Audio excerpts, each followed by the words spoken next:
Hello everyone and welcome to episode number 163 of the Board Game Barrage podcast. I am your host, the Orange Tank Neelan, and with me as always are my favoritist co-hosts, Kellen the Red Tank.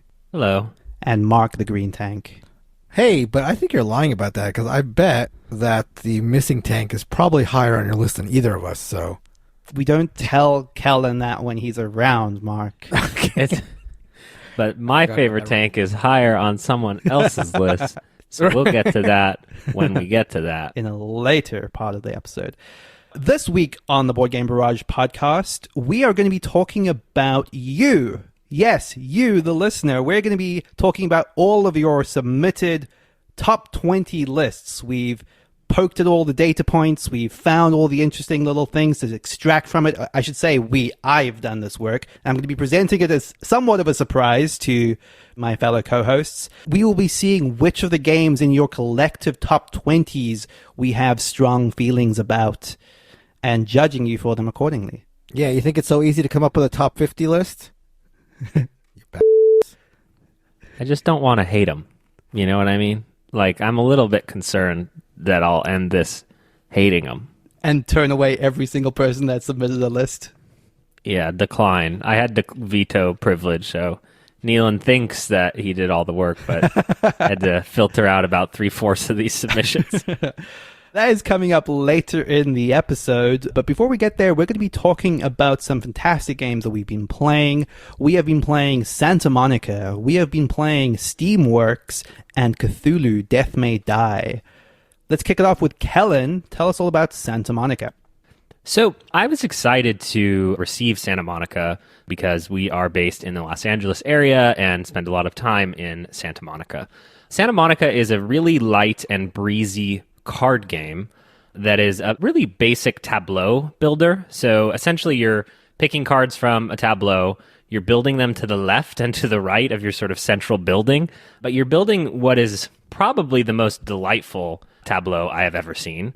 Every card is either a ocean card or a like boardwalk card, and you're only building a top and a bottom, moving left and moving right out from your center building.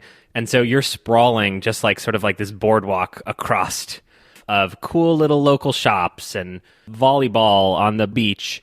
And it's so simple and so straightforward and is in this beautiful package. The color palette in Santa Monica is probably the prettiest I've ever seen.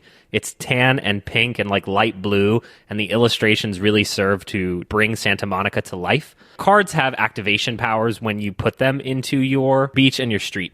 So you are getting different types of people. So there are locals and there are tourists that are these little wood pieces that have cameras on them. And, you know, you're trying to move people to specific areas. So when you place a card, it might say, you know, you get 2 tourists and you can move 2 to 4 tourists one space. And you're trying to funnel them to like specific areas. There are 3 different endgame scoring cards that sort of provide variety. But in addition to that, many of the cards have a scoring condition, which is like have 2 locations that have the camera icon next to each other. So you're always playing adjacent to that city that you're sort of building out from that dual building. So this is a very hard game to talk about because of how light and fun it is, but also it is a true gateway style game. And I know many people would say, what, but gateway games aren't real. And it's like, I wonder if I was never going to play with non-gamers, I probably would not hold on to Santa Monica. And yet, Christina and I had a delightful time playing it. There's all these little wrinkles that are just funny, which is like at the end of the game, locals can move up to 3 spaces before final scoring, and tourists can only move 1. So the locals like know how to get around Santa Monica better. There are places where the locals want to be, you know, and then there are tourist traps, which is like as many tourists as you want can go into that space. And the tourists can score you negative points at the end, but you're like trying to funnel them onto that corner of your beach. And you're just sort of delighted by the tableau that you create. It's funny how long it gets, which may be challenging in a 3 or 4 player game. But it really, from a gameplay perspective, it's as simple as can be, which is like there are 8 cards that you can choose from, 4 on the bottom row. Once you choose one, the card from the top comes down, and then a new card comes out. So essentially it's choose a card, place a card. And then the variety comes in. Instead of choosing a card, you can pay sand dollars to use one of 2 special actions. There are 4 special actions, but only 2 are in each game. and then the end game scoring changes. So Christina and I had a very pleasant Sunday morning playing Santa Monica. But like I said, as a package, it's very beautiful, it's very vibrant, it's very fun. I don't know. You guys want to try Santa Monica? I do, actually. I have this game before I realized you had it. I ended up buying my own copy of it. And I like the look of it a lot. I mean, like, aesthetically, that sort of California beachy vibe. And I love the way that all your cards in your tableau form like a little panorama, almost like a little complete picture. It's very cute. Yeah, and there's little wrinkles and fun scoring things where you're trying to have sections of the beach that have waves, multiple wave spots, and that's going to add up to cumulative points because that's like beach area that people want to go to. I think Christina was charmed by it even more than I was. I obviously won't speak for her, but it does feel exactly like we have another couple over and it's like, oh, Kellen and Christina, you guys love board games, don't you? Like, what could you show them? This is light enough that you could play it with non-gamers, but also like, oh, wow, this theme is really interesting and very relevant, and it really is a beautiful production. So that is Santa Monica by AEG. The one thing, though, guys, that I thought that we could sort of take a stand here on is, like, it's tough for us, to win awards or to, sort of have respect within the industry. So it's hard to say that we're sort of like the leading premier board game experts, right? But one thing that we could say is that we are probably, well, not probably, we are the leading board game experts of Santa Monica, right? Because we're in Los Angeles. And so that's factual and actually unlikely to be disputed that collectively we are the board game experts of Santa Monica. So that is something that I probably think we should put on our website. And if you'd like to dispute that, you could reach out to us at boardgamebarrage@gmail.com. We'll need a picture of your driver's license and a utility bill. Exactly, and your address and how near it is to Santa Monica. I'm not convinced that we could be challenged. It's like board game experts of California. Maybe we could say that. But let's start with Santa Monica, which I think we can declare. Right. Hereby, ergo, that's us. Ipso facto. Yeah, the starting years of the podcast were in fact recorded in Santa Monica. Like, who could say that? Fact. See what I'm saying? We have proof of that. We took a picture with the Santa Monica Examiner as we were recording. Put that on the website. I'm updating it right now. And so, AEG, it's a little offensive that Neil and I had to buy our own copies of this game, Santa Monica. Okay. Don't you know who we are? I too love Boa Steakhouse. So, I'm going to be talking about a game called Steamworks. Ooh. Yeah. Steampunk. Exactly. Steampunk. It's ticking all of like Mark's boxes. This is a 5-year-old game that I don't know that I heard much about before someone asked me to play it on Board Game Arena. It is by TMG and a designer called Alex Churchill, and I did really like the premise of it a lot going in.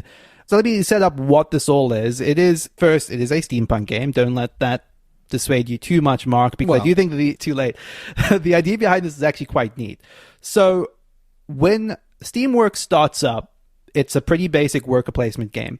You have 2 workers. You have a little player board. There's a little bit of asymmetry based on what your actions you have versus other players. But at the start of the game, all you can do is place a worker on your player board in order to create devices from these tiles you have. They're little square tiles, and there are 2 types of these tiles. There are sources and there are components. And using the sources and using the components, probably the first thing you're going to do in Steamworks is create a little device, a little source next to a little component. The source provides power in all 4 directions, and the component uses power in order to get an effect. And that effect might just be the sort of thing you'd expect, like get some money, get another worker, take some new tiles from the conveyor belt. But what's neat about this is once you create that device, it is now sort of publicly accessible to all the other players. If someone uses one of your devices, you're going to get a victory point. But that might have been the device that you really wanted to use. So there's this kind of balance of, do I want to create a device that I want to benefit the most off, or do I want to create a device that I'm going to entice other players to use in order to like coast victory points off of them? Then as the game progresses, you can upgrade these devices. Oh, God, no. Oh, God. What's happening? Well, so what we try to do is to look up the game while someone is talking so that we can ask relevant questions. And I've made it the to cover. I saw the cover of Steamworks and I had to stop you. I'm telling you. See, Okay. this is everything that I hate about steampunk. I do think this is as good a point to say that the art in this is pretty bad. The cover is atrocious. The character designs are kind of naff. The tiles themselves aren't the worst, and you can mostly look past it because it's such a small part. It's just your player boards that you're seeing in the course of the game. Bear with me. There's a good game underneath the terrible art. Because one of the fun things about this is as the game's progressing, you're getting to age 1 and age 2 and age 3, and these tiles, your components, are getting more and more interesting. In age 3, you're having stuff like diverting the power and repeating parts of previous components. So there's this clever balance of trying to get the right types of power, because there are 3 types of power in the game, each that produces slightly stronger effects, and then connecting them up to the appropriate edges of your device in the way that's going to maximize their usage, possibly adding more sources, which are more worker placement spots on those devices, making bigger and more complex devices, again, with the hope that you're going to get other people onto them or going to be able to create these crazy, crazy effects. Now, I played this game with a friend of ours called Dan, and we've mentioned Dan as someone that is especially good at board games. And this just struck me as so up his alley, because he just has that sort of machine-y sort of clockwork mind where he almost, I thought he was seeing the matrix behind the tiles and was making these sort of elaborate machines where if you put a source over here, it's going to do this and repeat this effect and do it again. And he ended his game with this handful of tiles that we were just like, how do you even have that many things? And then he's turning them all in for victory points. So it's that sort of game. Like, the devices you're able to make at the end of this are these very cool things. It is, in almost every sense, an engine building game. And when you fire off those engines, like in the last rounds of the games, you're just doing these very elaborate things that feel really cool to pull off. One of the things I will say is a pretty big caveat to all of this is that does become a little bit overwhelming to parse after a while, where you're sort of looking around the table and there are, 6 or 7 different devices all doing 3 or 4 different things, and you're trying to figure out, where do I put my one little worker this round? And it's not something that is, unlike a traditional worker placement game, even one like as complex as A Feast for Odin, you're not genuinely over the course of the game sort of slowly absorbing what all of these things are doing, because all of the machines are changing constantly. So there's this constant reevaluation needed that's a little bit troubling. But if you can get past that, I do think that the game itself is, despite how relatively actually simple it is in rules, quite a fun little experiment. I'm kind of like intrigued that other games haven't done anything quite like this, where you're really creating these, basically building your own worker placement spots out of multiple pieces. I don't like it. I'm telling you, look, I don't care about theme in general, but I'm looking at this, and honestly, the steampunk stuff is such a turnoff to me. Too hard to get past. I clicked next picture, and the next picture was someone playing it in a Renaissance fair costume. It is a shame. It's a real shame, because I do think this could be re-released with a more evocative, more interesting, not necessarily theme, because I don't know how you would escape. Like, they literally are using like steam, clockwork, and electricity as like the 3 power types in the game. I mean, but you could probably do like the fantasy version of this or something where you're creating. Well, just take steam out of it. Just literally remove the steam nuclear power. Yeah, sure. Yeah. Clockwork, electrical, and straight to nuclear. That's right.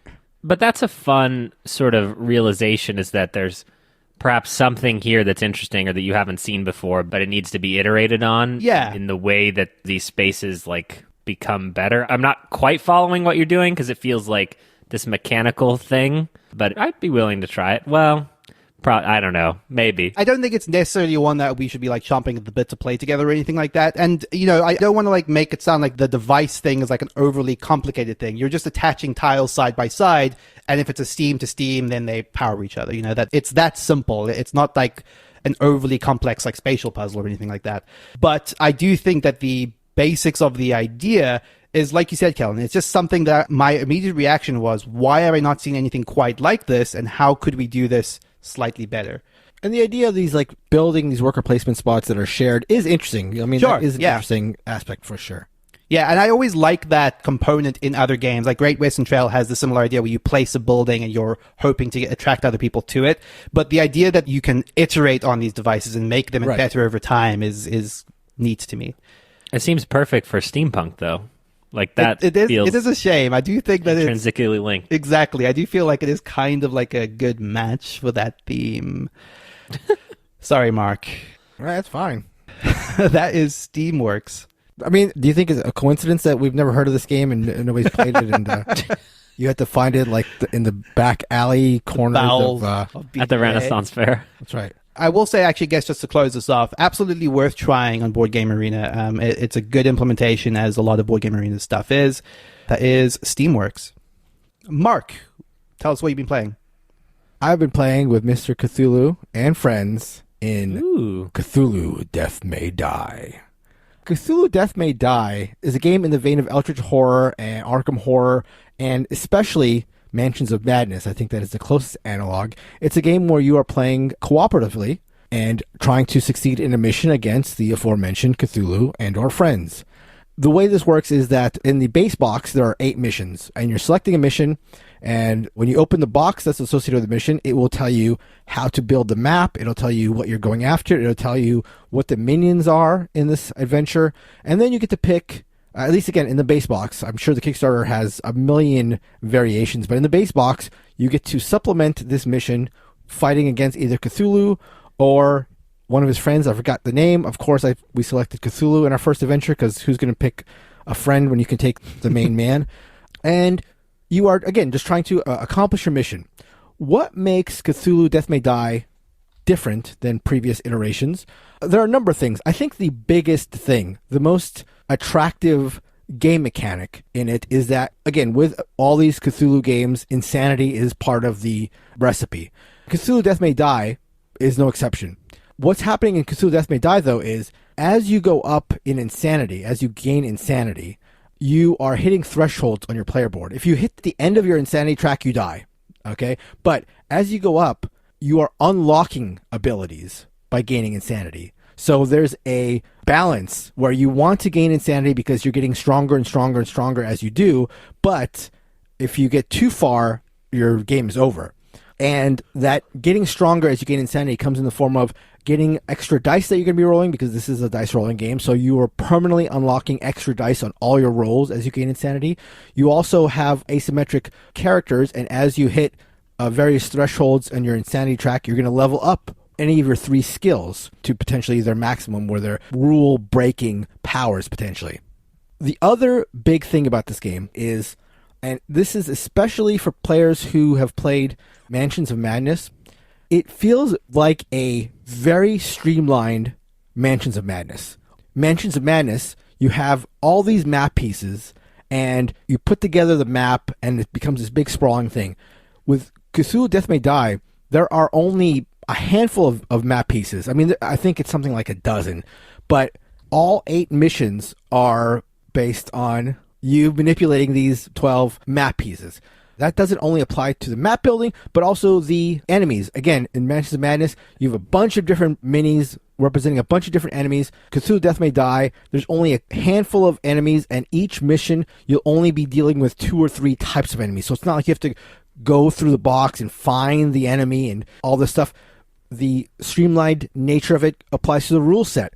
In Mansions of Madness, there was always this like sort of annoying rule to me where you could like sneak by an enemy and you have to make a roll to sneak by an enemy. All that stuff is sort of stripped away in Cthulhu Death May Die. The combat, all the movement, all that stuff is very, very streamlined. There's not a lot of like having to consult the rulebook, because all the rules are very simple. Like, you know, if you walk through an enemy, they go along with you. So there's not a lot of figuring out how enemies are going to behave, what roles you have to make in this situation or that situation. It's all very, very straightforward, but it's got a lot of the cool stuff that you want from a game of this sort, of a Ameritrash sort of dice chucker. We played one game, but it ended on the last roll of the game. It's one of those things where it ended perfectly.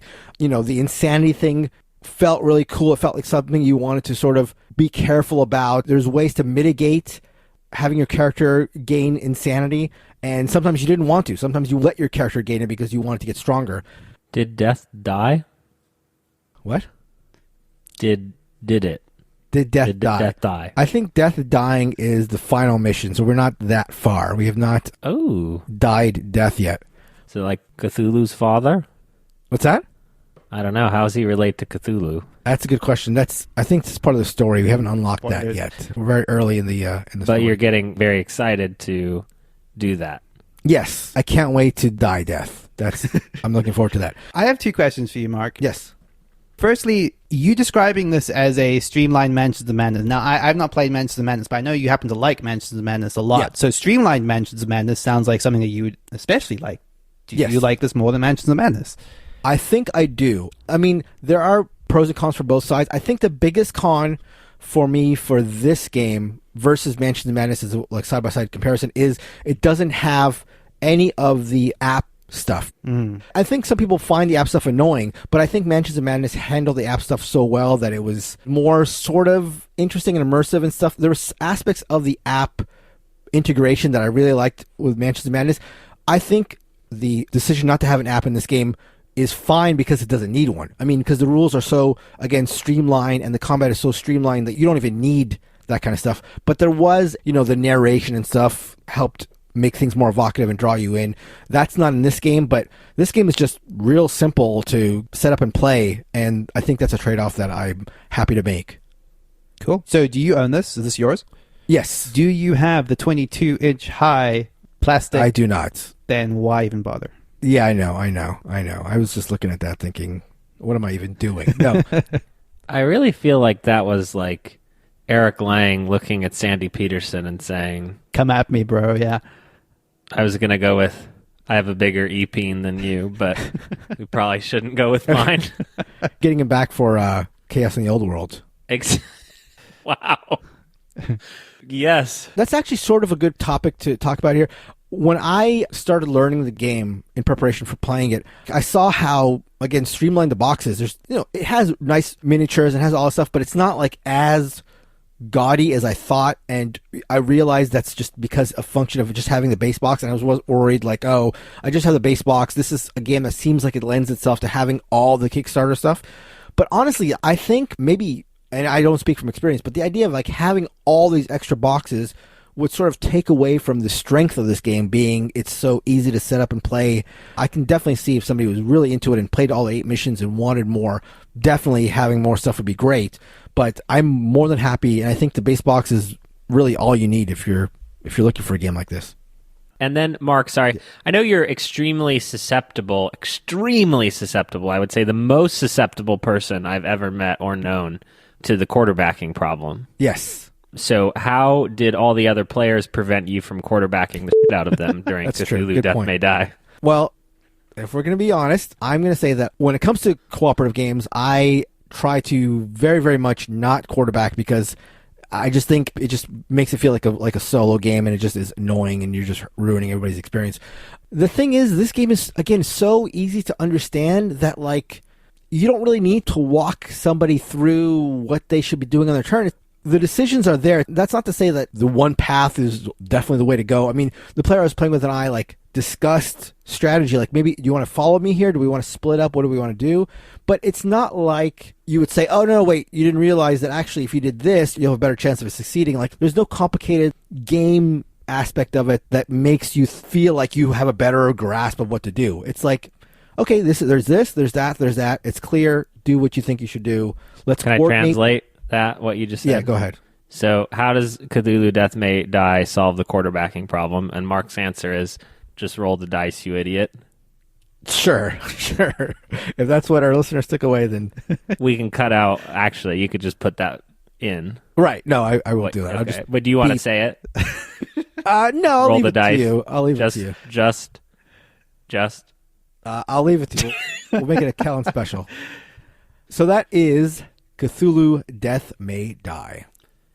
Let's get straight into our feature topic. We are going to be looking at all the lists that you all sent in to us. We've been, for the last few weeks, asking you all to send in your top 20 board games of all time. Thank you to everyone that did, first and foremost. We received literally hundreds of submissions, and there was a lot more than I was expecting, and a lot of data to sort of have to wrangle and sort of produce some sort of meaningful result at the other end of. So thank you for that. So to clarify a few things up front, I'm the only person that has seen all of this. I am the master of all of the data, the holder of all the keys. And Kellen and Mark are going to be somewhat surprised, I think, by the results that I'm giving to them. There will be questions along the way, little points to be earned.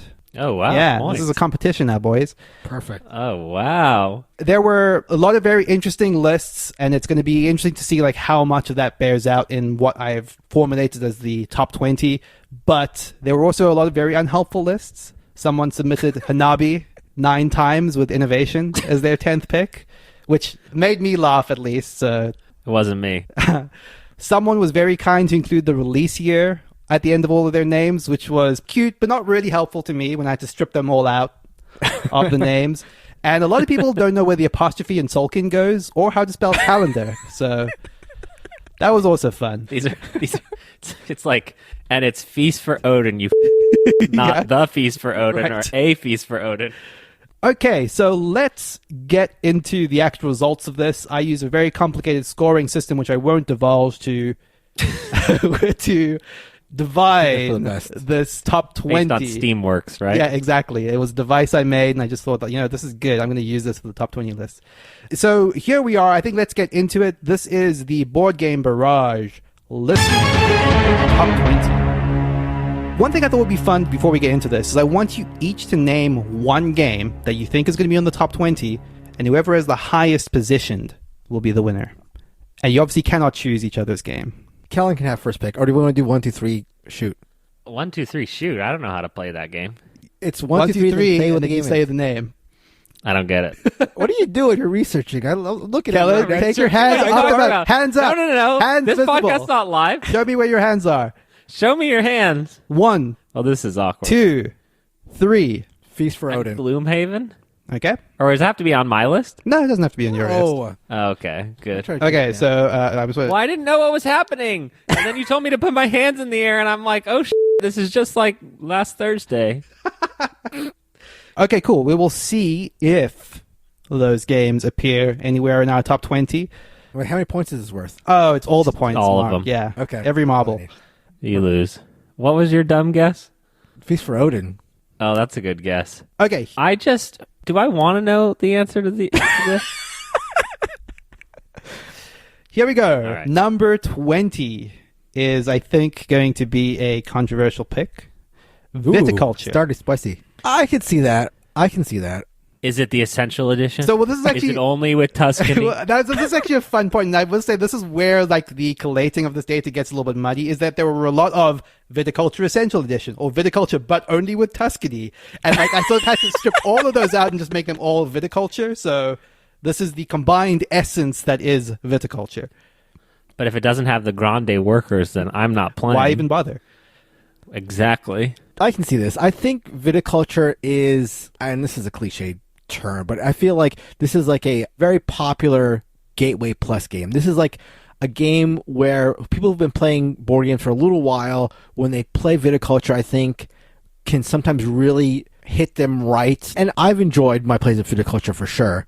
With time, I found the guest decks a little lucky, and so that sort of dropped it in my estimation, but the production is fantastic. The game has a lot of interesting elements, and the theme is fairly unique. So yeah, I get it. It's like one of the winning strategies is to not make wine, which I always think is funny. And I'm not super deep into the game. There's just too much luck for me in the decks. I desperately do not want to turn this episode into Kellen versus the audience. But the audience is 1,000,000% wrong on this one, and there are many Uwe Rosenberg games that they should try instead. I do understand why you're charmed by this. And there are elements that I do enjoy. I enjoy the turn order and when you want to wake up and what bennies that you get depending on when you're willing to wake up. There's fun stuff here, but I think it's way, way too long for how much luck is involved in those decks. Yeah, I agree. And I know we're going to get some emails. You can mitigate the luck, blah, blah, blah, blah, blah, blah, blah, yada, yada. Okay. I will say that I still have actually to date not played Viticulture, as someone that probably likes a Stonemaier game a lot more than anyone else does. I should play this at some point, at the very least. I know it was quite beloved in our gaming group for a time, so I feel like I just missed that wave a little bit. I'd certainly play it. You can play with the Uwe Rosenberg deck. Yeah. Oh, yeah.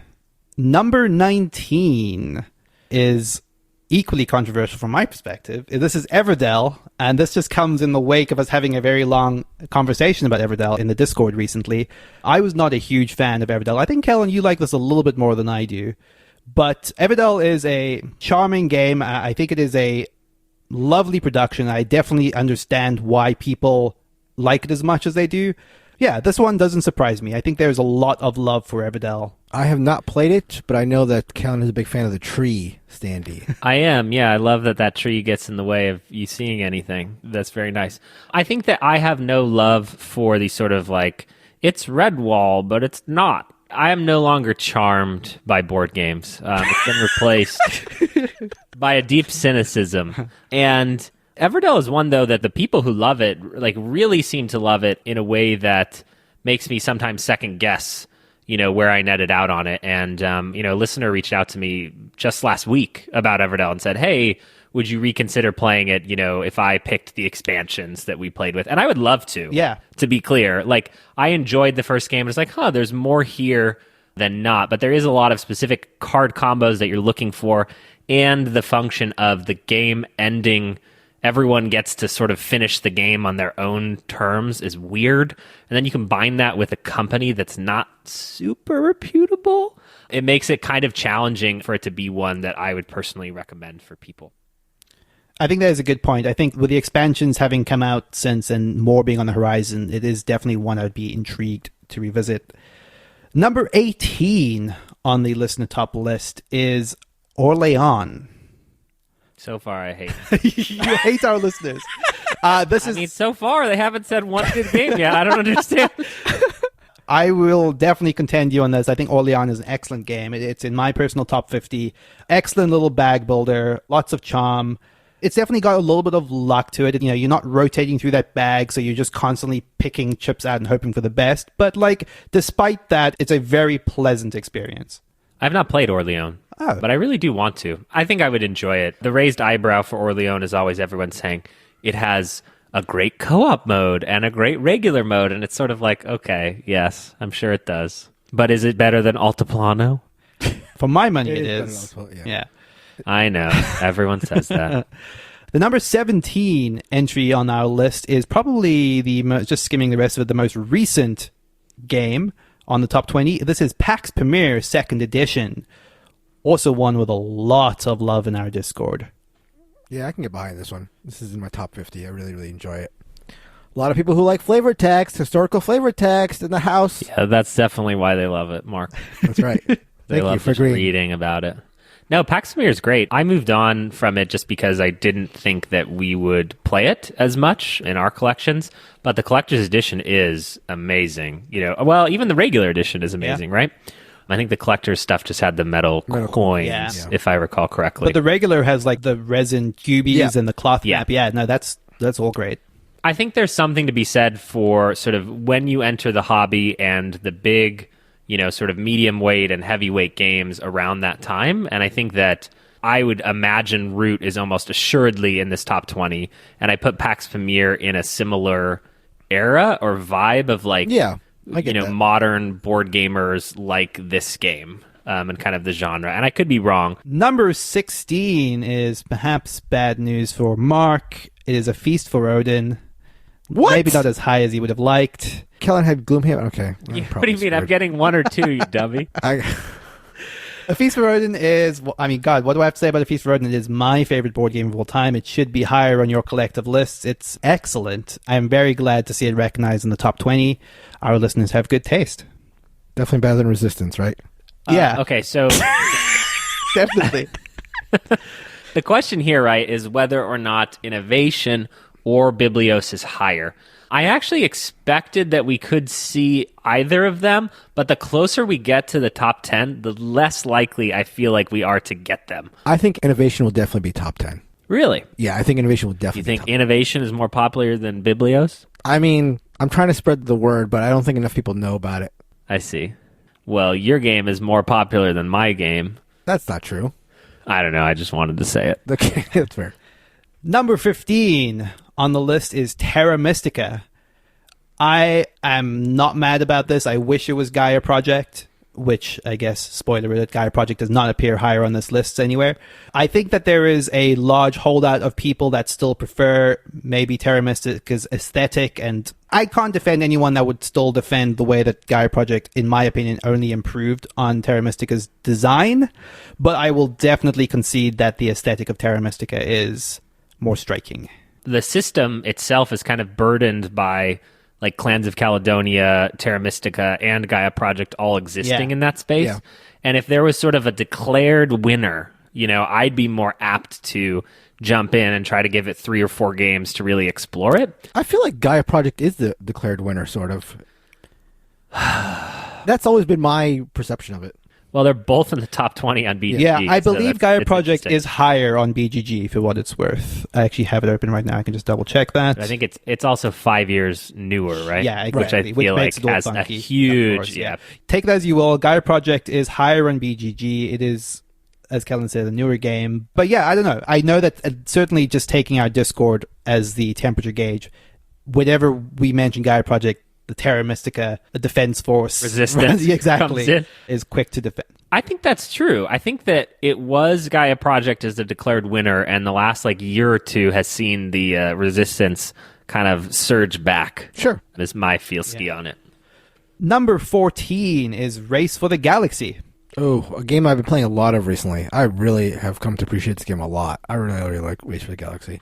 Super happy to have this represented. I think it's one that I don't have enough experience playing it, and I do think that it suffers when you play with someone who's too good at it, because you just get run around and you're sort of don't even know what's happened, and their engine is producing and making and shipping, and you're sort of ah. Although it does end really quickly in those situations. And as somebody who has gotten trounced a bunch of times in it, it's a 15-minute game, so you don't feel like you're sitting there just getting stomped for too long.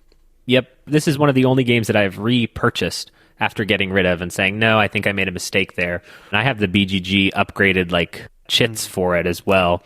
I think that there is also a little bit of a burden of entry where it's there are a lot of expansions and they all kind of unlock modular ways to play where it's should I add that one or the storm one, and I kind of have just stuck with base because I don't know.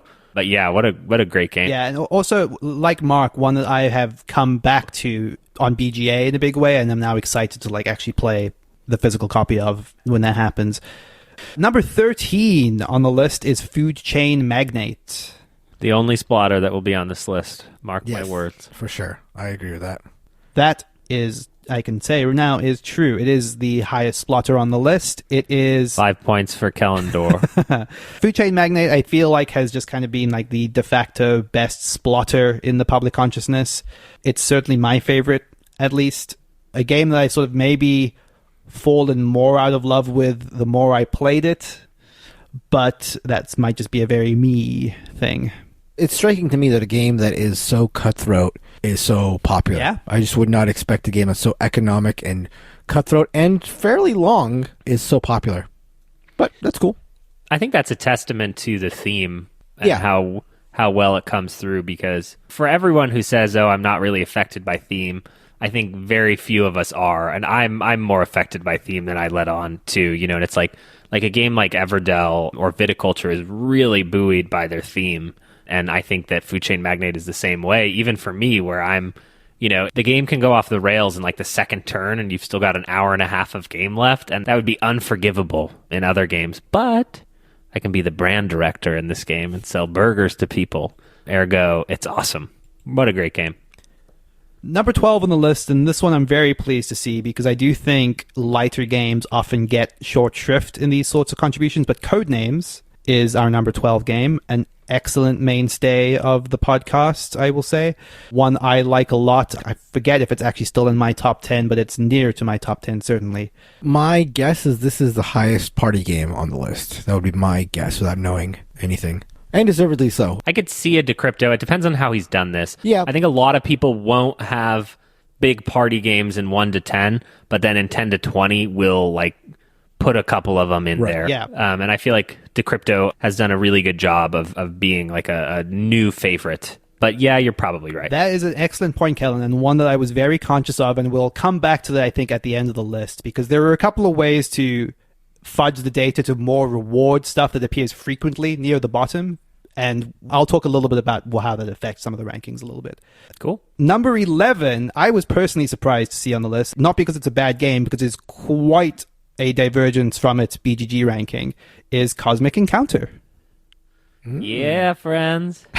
We got Kellen friends in the house. See, now we're back to liking these people. What a classy group of people. Cosmic Encounter, man, really, it just deserves so much recognition for its length of being part of the hobby, really.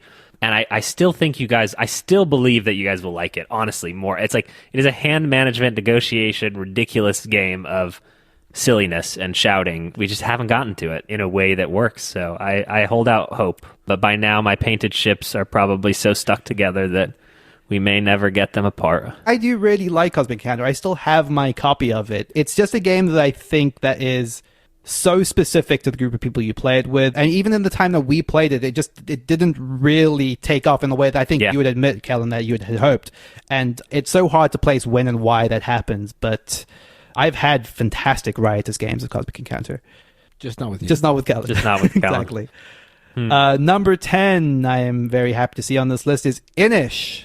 Mark, maybe less so. Yeah. I mean, did they specify the expansion? Because if not, then They did not. I disagree. Not a single person out of the hundreds did that, Mark. You're all I've alone heard of the there. expansion.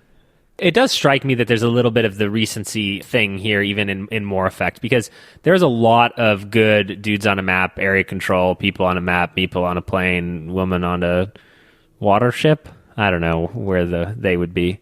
But Inish is relatively the newer one, and it does things, it marches to just a little bit of a different drum than some of the other ones, so it's cool to see it represented. Yeah, and I also don't think that this is in the BGG Top 100, so also quite a big divergence from its BGG rank.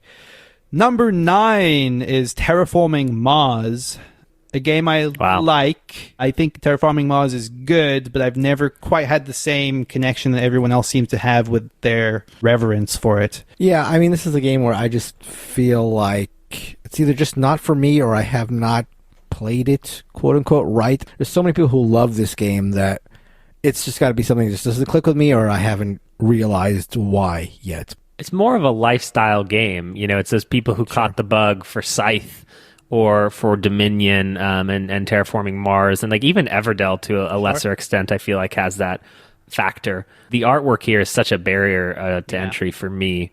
I've never played Terraforming Mars. I gave it to my board game Barrage Secret Santa because he or she wanted it, and so I got it. I have the app on Steam. I'm excited. I want to try it, but it's like play it with Prelude, but not these optional blah, blah, blah, blah, blah, blah, blah, and it's like, how do this game? I think that's one of the things that's so hard to talk about when you even say that Terraforming Mars is good, is it's got to be prefaced with, oh no, but you have to play it with this, and you have to play it with the drafting rules, and you have to have this expansion thrown in. And it's like, okay, that's a lot that you're just adding onto the base box here to make it good. Number 8 on our list is definitely going to make one of the hosts happy. It is Innovation. There it is. Top 10, baby. So I'm mildly disappointed that Mark was right about this. It's more popular. I do believe that Innovation has had a little bit of a resurgence. My take 5 years ago was that Glory to Rome was Carl Chudyak's best game, and that Innovation was too chaotic. And, you know, I'm not going to say I helped with that, but maybe I can say I helped with that. No, please. Christina helped with that. How about that? We'll give all deference to my partner. Innovation is amazing. You're all amazing. I take back everything that I have said previously. Thank you for electing Innovation to this high rank, and obviously Biblios will not get anywhere near this. I'm getting my victory speech ready because I know Biblios has to be higher than 8. Yeah, I'm very grateful to you all. Thank you. I was actually a little bit surprised by Innovation here, honestly. And I this is the point where I started to wonder how much of this may easily have been provoked by just how often Kellen and Christina have raved about Innovation to our audience as a very, like, hey, get this game for $10 and you won't be disappointed by how much game is in that box. It's got a lot of love in our Discord server, but I didn't expect to see it this high on the list. Very cool. Number 7 is Root, as Kellen predicted, and I think we all saw coming. Root is also much, much loved in our community. Another game where I just find it just amazing that a game that is like a more or less a coin game is like super, super, super popular. But it goes to show what a good design and good theming and good art can do. I mean, it's obviously a solid game, but if you told me that a game that is coin adjacent would be super hot, I would not have believed it a couple years ago. I think it just in the back of my head, and this is in my top 50, I think it is literally number 50. I love the different maps and the deck and what I have to explore. But in the back of my head is, echoing Shut Up and Sit Down's review, where it's sort of like, is the game figuring out the powers of your faction, or is the game, what happens after that point? And, for me, I think Cthulhu Wars just has more divergence in how you can play your faction that I would net out that way. But I think Root is a more complete and better product probably than Cthulhu Wars, if that makes sense. Number 6 is where Kellen gets paid. It's Gloomhaven. Oh, man. Only number 6? I thought I had number 1, 2, or 3 in this family feud. Damn it. What? Ooh, this actually does give us another opportunity to play the game again with the top 5. Oh, yeah. Another game, gentlemen, that has not been mentioned. You cannot mention the same game as each other, and the highest placed wins. Man, this is tough. In the meanwhile, while you think about that, I will just wax lyric about Gloomhaven, which is a fantastic game. Gloomhaven Jaws of the Lion is somewhere a little bit lower down in this list, so it is catching up in the same way it did on the BGG rankings, but I have nothing but positive thoughts to say about Gloomhaven, which is such an excellent experience, one that I'm still playing literally every week. I played this last Friday. We're playing it on Tabletop Simulator. It just never stopped happening despite the pandemic and continues to give us so much joy in my little Gloomhaven squad. All right, I'm ready. Yeah, I'm ready. Okay, ready for a 1, 2, 3 shoot? Hands up. 1, 2, 3. Spirit Island. Trail. Yeah, Great Western Trail was the other one. I also had Brass as a potential. But I'll take Spirit Island. this is going to be funny. Number 5 is Great Western Trail. Damn it. Sucker. I mean, Scythe is going to be there too. Oh, Scythe. Yeah, of course. Yeah. Great Western Trail. Thoughts, anyone? Mark, you've probably played this more than either of us, I think. Is that right? Yeah, I played it a couple times. I really, really enjoyed it. I think it's great. I've yet to play it with the expansion, which I hear really, really helps the game out. But yeah, no, it's a fantastic game. I'm curious how things will shake out after Maracaibo has been around for a little while, because Maracaibo does a lot of the same things as Great Western Trail. It's not as elegant, so I can see Great Western Trail holding out and sticking above Maracaibo, but there's a little bit more going on in Maracaibo. Both great games, but yeah, this is deservedly high on our list for sure. Well, they're re-releasing this one, right, with 2 expansions. 2 like the whole new standalone versions, I believe. I feel like this is helped by the theme a lot too, where it's like a great solid Euro game that's just made accessible or more accessible by its theme. There is something that's just like so delightful about literally having a deck of cattle and like that you're literally swapping out. Like it's charming in and of itself. Number 4 is Spirit Island. Okay. I still won. 5 and 4. Hey, I still won.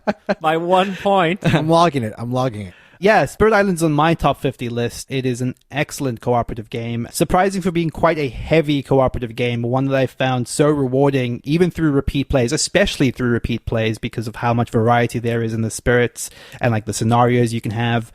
I feel like, and maybe this is just a recent thing in our Discord community, but I feel like more people are coming to it. I've seen a lot of people saying that they're playing it for the first time recently, or asking for suggestions for their first games. And I'm so thrilled that more people are discovering Spirit Island.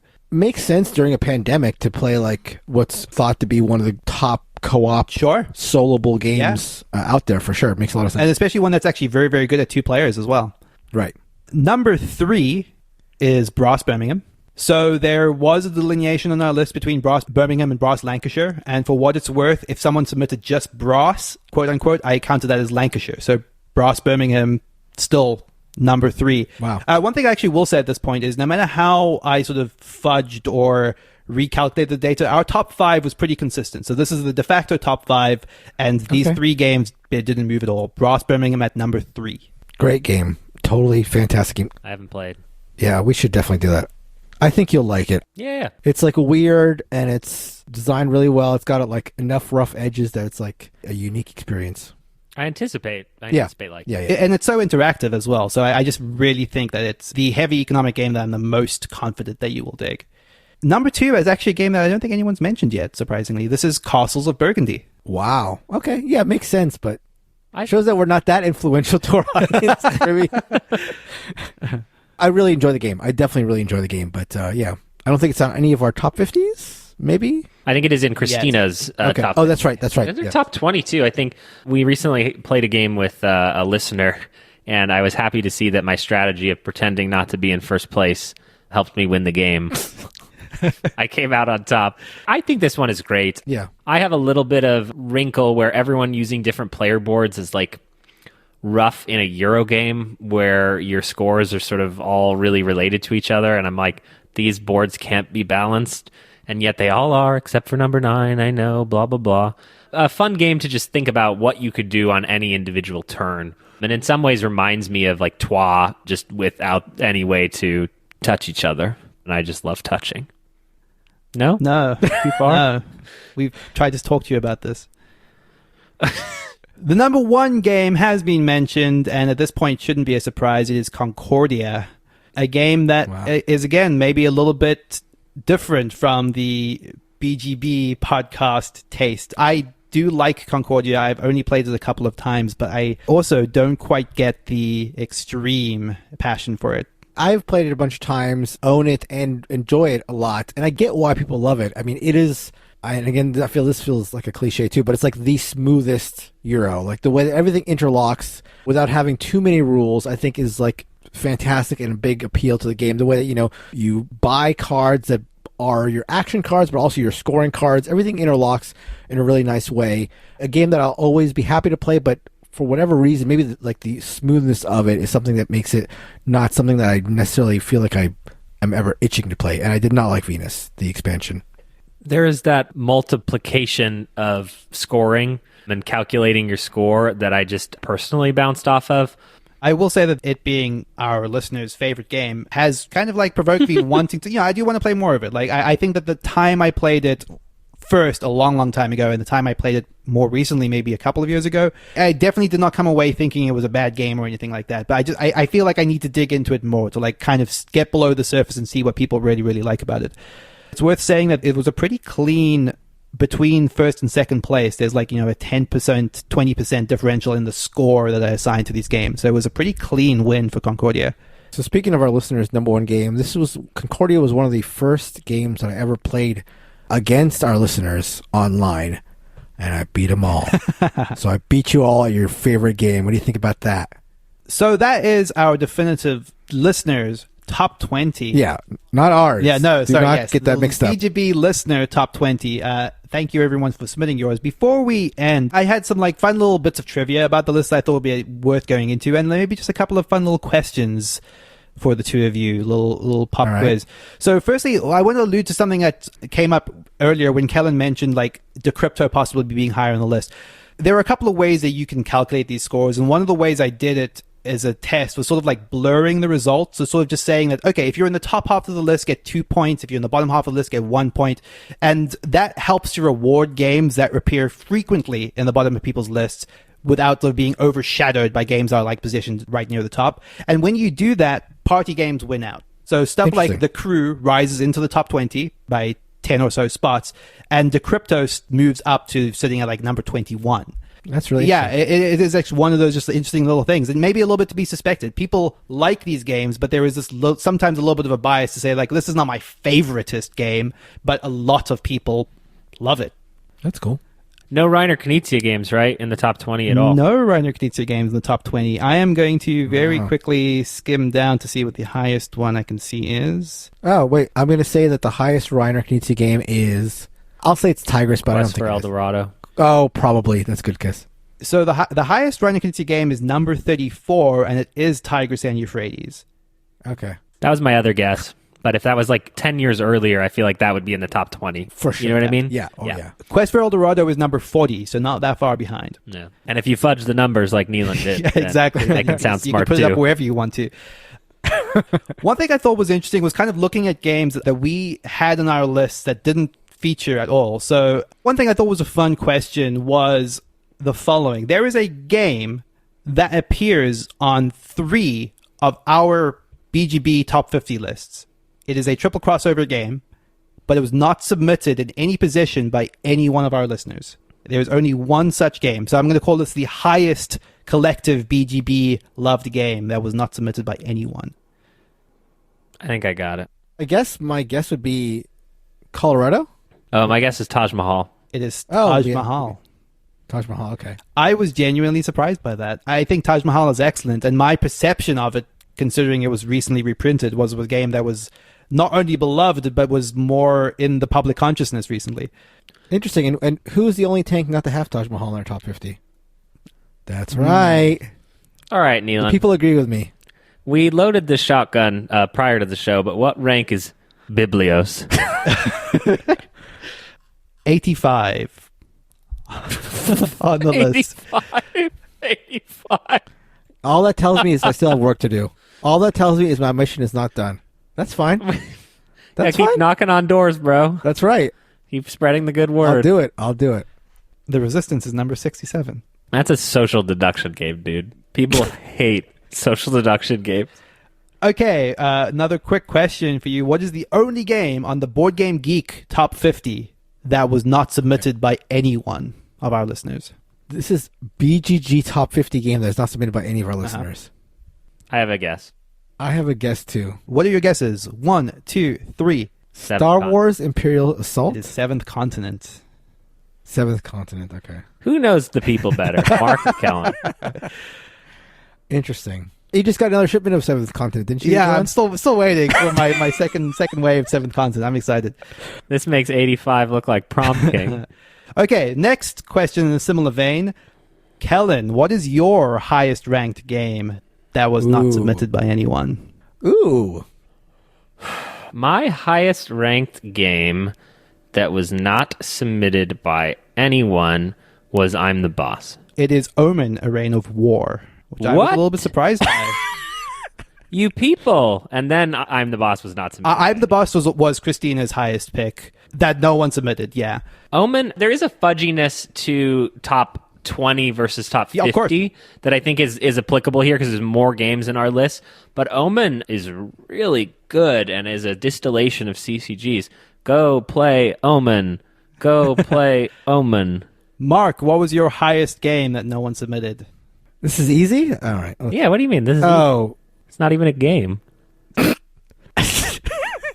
I'm going to say Francis Drake. It is Francis Drake. Okay. Oh, really? Yeah. Yeah. Mine was Watson and Holmes, for what it's worth. That would have been my guess. Yeah, that would have been my guess. And yeah, I think that is like all of the little tidbits I have. I think those are great. One thing also that I thought would be fun to do is I found the people that best aligned with each of our specific lists. Oh, perfect. So my best matchers are congratulations to Nolan and Pearson Borchardt. Nolan. His name is Nolan. What? Come on, Neelan. I did not try. I did not submit. You weren't even trying. You got to. That is 100% legit. Nolan, you know who you are. Nolan. Mark, your best match was Tom Brennan. Tom Brennan. Perfect. That's a real guy. Uh-huh. That's a real person, Tom Brennan. Kellen, your best match is Alex. Doesn't even have a last name. Doesn't even have a last name. Christina's best match was also Pearson Borchardt, so there's a double crossover there for Pearson. Congratulations. And we should invite that person to our game group. and Alex, Nolan, and Pearson Borchardt collectively have the best BGB aligned taste. They are the top 3. In terms of the BGB, it's sort of like BGG ranking? correlating with all of our top 50s. So people that sort of like most in line with all of our top 50. Wait, so what happened to Tom? Tom Brennan, unclear. Yeah, we don't Maybe like just him. a little bit behind. But I would, Neelan, if you send me the top 20 that most corresponds to me, I do like myself. So I'm wondering if there are some other games in there I might I will be absolutely into. send you guys that. Cool. Yeah, I'll send you those off the show. That'll be fun. And feel free to match with me on Tinder.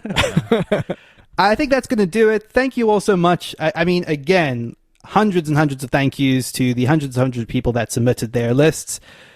Especially Tom Brennan. Especially Nolan and Pearson. No, I still can't believe you said we went with Nolan. You could have gone with That any is name. You went with real. Nolan? I did not fake submit that. Thank you as always to all of you for listening. Thank you to Heart Society for our intro and outro music, What's in Your Mind, Kid. You can find us on all of our social media. You can find our new Facebook group at boardgamebarrage.com/Facebook. We just released our newest Patreon bonus episode. So if you want to hear Kellen's spicy takes and bad opinions on the Lord of the Rings films, or his audio essay on Pixar's Inside Out, Please check that out. That is at boardgamebarrage.com/Patreon. Thank you to everyone who subscribes to us on Patreon. It's an awesome way to show your support for the show, and we really, really hugely appreciate it. We're on Twitter at BRDGameBarrage, and you can always send us an email or a question at boardgamebarrage@gmail.com. Thank you so much for listening, and goodbye. Good night, Nolan. Bye.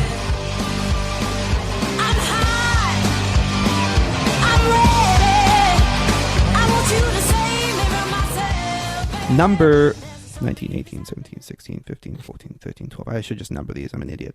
I've yet to play it with the expansion, which I hear really, really helps the game out. The Rails, I forget it. Who cares? Rails to the North, is that right? I think it's Rails to the North or Rails to the North, something like that. But who cares? Obviously, our listeners, you jackass. Did they mention the expansion? I don't know. I didn't do the data.